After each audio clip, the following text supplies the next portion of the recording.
My mom would be at all my sporting events. Let's say I was playing football, okay? My mother would be on the sidelines, and if the play on the field started going one way, my mother would run along like, Mark, get him, get him. I'd be like, oh my gosh. I'd get in the huddle with the other guys. They go, Mark, is that your mother? I go, no, I never saw her before in my life. See, the greatest gift my mother ever gave me, she believed in me. I have overdosed on drugs on 3 occasions where I should have been dead. But I believe I was kept here for a reason. You show me your friends, I will show you your future. How do I know this?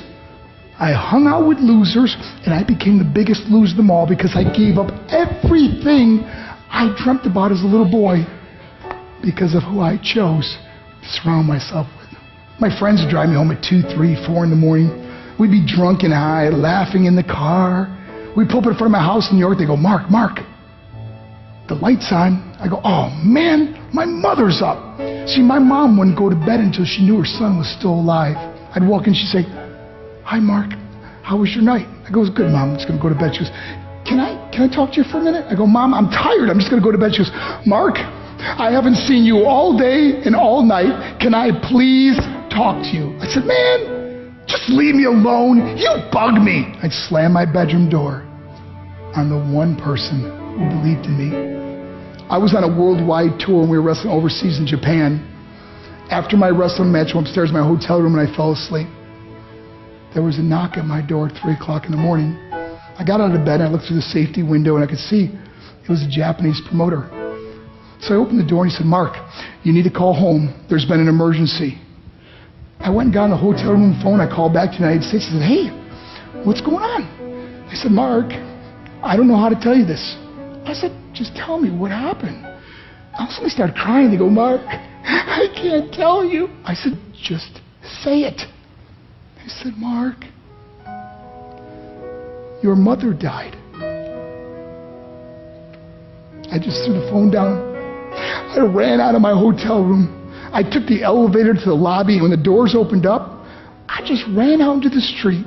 I mean, there was no cars, there was no people. It was 3 o'clock in the morning. And I walked down the middle of a street in Hiroshima, Japan, and I remember looking up and just saying, Mom, I am so sorry. I flew home for her funeral, and I was so nervous to walk up to her casket, so I just stood way in the back. And I kept looking from a distance. I kept thinking to myself, Mom, please wake up. Please get up. And then I finally got the nerve to walk up to her. And as I got closer, I could see my mom for the first time. I mean, she was so beautiful. She was dressed in white. I mean, she looked like an angel. And I just stood over her and I said, Mom, you are my hero. Everything I am, everything I hope to be was because of you. You loved me so much, you gave me a life. You're the only one that ever believed in me. How to repay her? By getting drunk, by getting high, by getting stupid, by hanging out with losers? For what? All she ever wanted to do was talk to me. I wish I could talk to you now, Mom. I wish you could see what I'm doing. Why couldn't I have been a better son? We are defined by our choices. But if you surround yourself with people involved in drugs and alcohol and pills, it's a dead end. I'm not here to preach to you. I'm here to tell you I lived that life. It leads to broken hearts, broken relationships, broken dreams, and death.